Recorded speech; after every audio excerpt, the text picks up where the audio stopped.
You might be wondering why I call these games Speedrun FPS. Well, if you're not yet familiar with the games on this list, you're going to need to buckle up as we go through each one. The factors that these games have in common are that they are fast-paced, arcadey, and usually require breakneck reaction time. With that said, my name is Nol-D and I'll be ranking these games based on their release date, starting with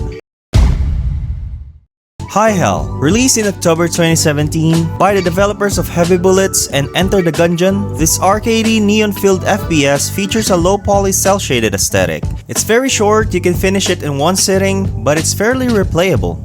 The first thing I've noticed when I saw this game was that it was also published by Devolver Digital, the same folks who published some of the other titles on this list. Don't worry about the story, it's pretty much non-existent. All you'll be doing is fighting everyone in T-Mobile and parachuting your way out afterwards. What gives the game a high replay value are the secrets and shortcuts you can discover in every level. It takes about an hour or two to finish depending on your playstyle, so if you're looking for a short, high-octane action, this could be your jam. First off, if you have photosensitive epilepsy, I strongly suggest you skip this part.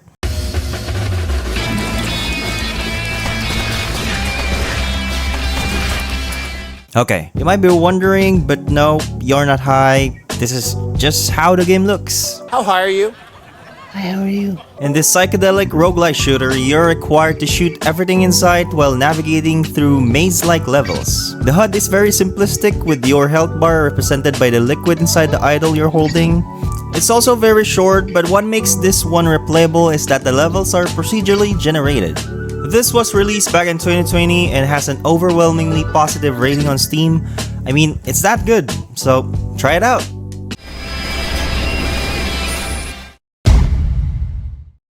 Why do they need assassins in heaven? To do someone's dirty work.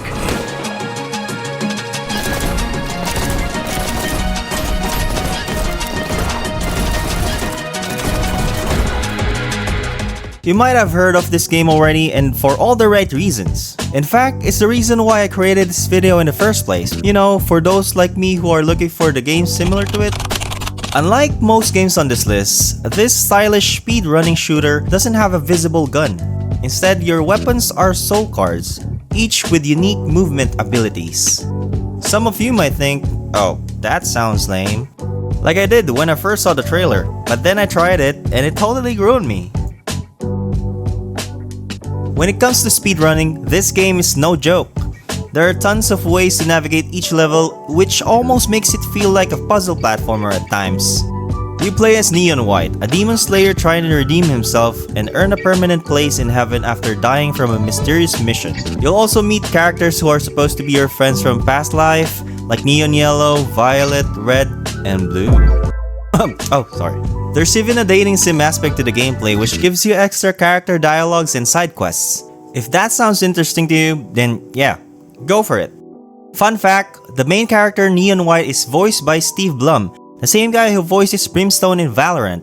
His voice is super recognizable in the gaming industry, and I just so happened to recently finish another game where he's the main lead. That's Bulletstorm, in case you're wondering. Back to the gameplay, this title keeps things fresh by constantly introducing new mechanics. Personally, I found myself wanting to get the highest medal on every level, but to unlock the hints for faster routes, you need to earn the gold medal first, and honestly, that's one of the best parts of the game. If you haven't tried it yet, maybe this will help you decide, and if you have Game Pass, it's included there, so give it a shot.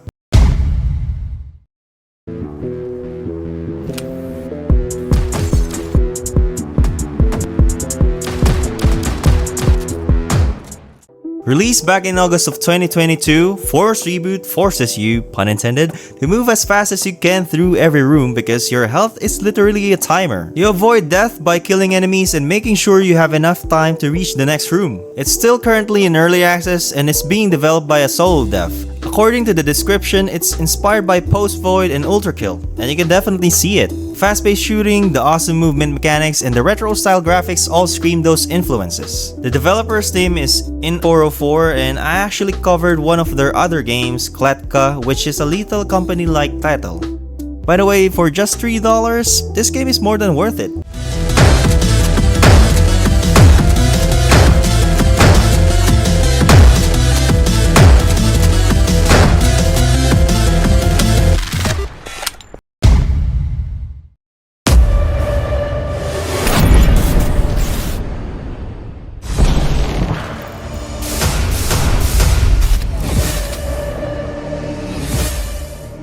I don't know how, but not a lot of people seem to know about this game. And they should, because it's one of the coolest games I've played in a while. This isn't your typical first-person shooter, because in this game you have telekinetic powers that let you throw objects around and even toss enemies at each other. You can also use guns telekinetically. I mean, why bother holding a weapon when you can control it with your mind? In fact, you might prefer to throw stuff rather than shoot. So does that still make this a first-person shooter? Like every game on this list, speed is everything. You're required to move fast and keep moving because, like the title says, if you stop, you die. Literally. But you can also disable that in the options, although why not play it as intended? Are you weak? It's chaotic, stylish, and super fast-paced, plus you get parkour too. So yeah, those are just few of the reasons why more people should know about this game.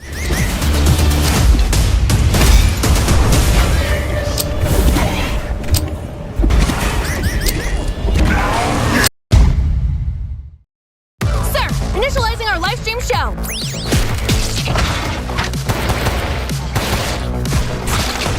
Remember the old school anime, like the OG Dragon Ball, Yu Yu Hakusho, or Ghost in the Shell? Because this game has the same art style but with a cyberpunk twist. Much like Force Reboot in Stop Dead, you're required to always be on the move, taking out everyone in sight, since you have a 10-second timer on your life which fills up every time you kill someone or drink energy drinks. The story revolves around rescuing an influencer who's been kidnapped by a bullet-headed guy. Along the way, you'll go through a series of visually stunning sequences that really amplify the beauty of its dopamine-filled 80s-inspired aesthetic. I'm gonna assume you already know about this one, but if you haven't played it yet, it's on Game Pass, so you could try it if you want to.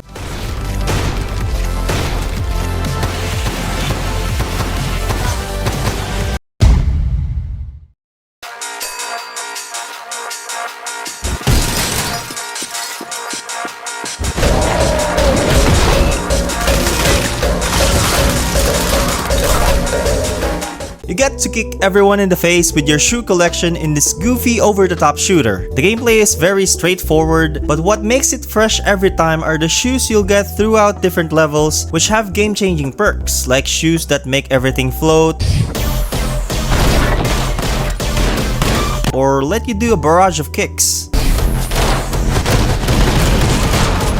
They really lock in on those shoes, I'm telling you. Like I said earlier, I'll be mentioning other games published by Devolver Digital, so I think it's safe to say that they really have a great taste in first-person shooting games. The vibrant, almost neon-like colors also goes well together, so you can see enemies and guns in your perspective easily. And with that bass stomping music, everything just slaps. I got nothing bad to say about this, but some of you might think that the game is too short. Not for me though.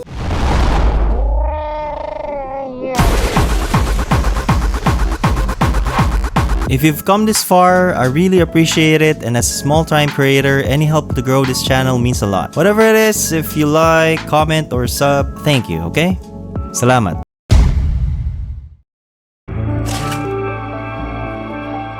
Dear Diary.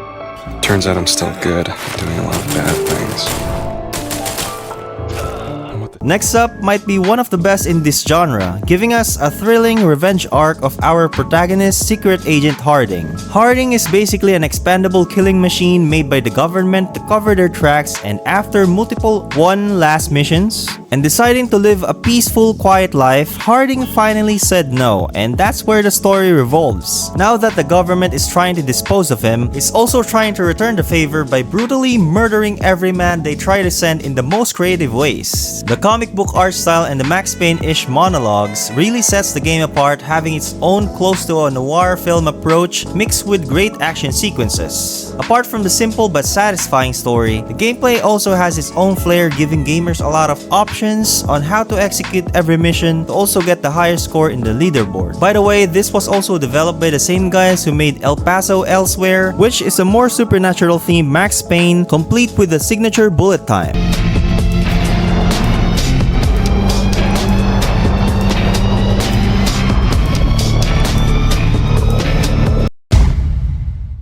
Moving on, we got the closest we can get to having a first-person John Wick game. In this fast-paced neon-filled shooter, you get to do finishers like in Doom 2016, while also having bullet time as you massacre your enemies in the fastest way possible. Like in Angerfoot, you get perks with your equipment, but instead of shoes, you get helmets. It was released in early access last November 2024, so there will be a lot more content added in the future.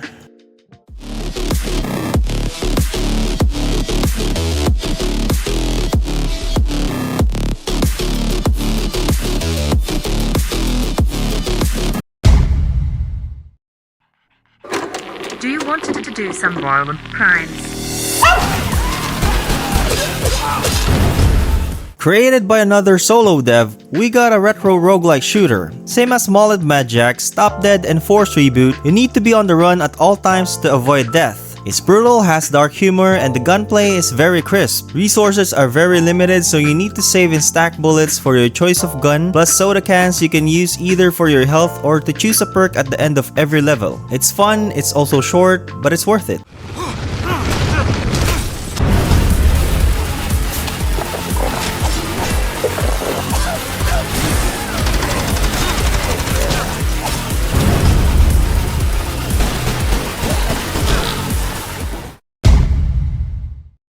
We have bonus, which I already covered in one of my shorts. This has a very minimalist art style, but it plays super fast, almost like Ultrakill fast. Good news, since it has a demo available on Steam and you can try it out, but the bad news is, its planned release date being 2027. I'm hoping that's a good thing, since making a game good requires a lot of time and effort. Before we go any further, another warning for those with photosensitive epilepsy. We good? Okay.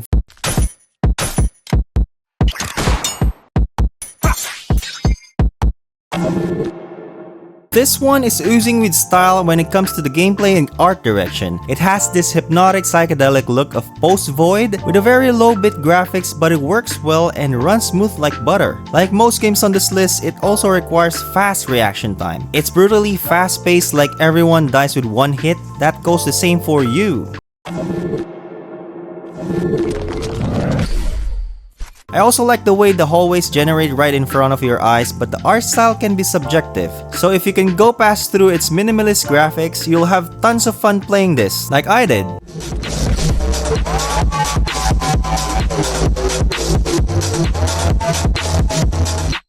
Another one is Seventh, which almost feels like a clone to Neon White, except instead of a clean art style, we're getting a grungy one, and this seems to be set in hell, which is very contradicting to Neon White. There's little to no info about this one, so we're just gonna have to wait until it gets a proper announcement.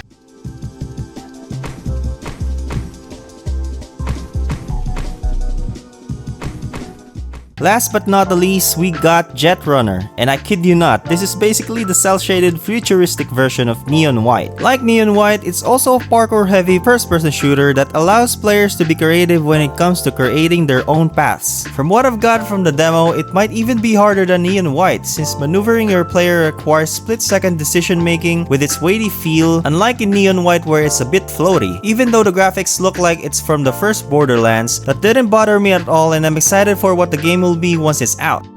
Alright, that's all of it. If I missed some games, please do tell me in the comment section and I'll check it out. Thanks again for watching, and I hope to see you again on the next one. Okay, great. Bye!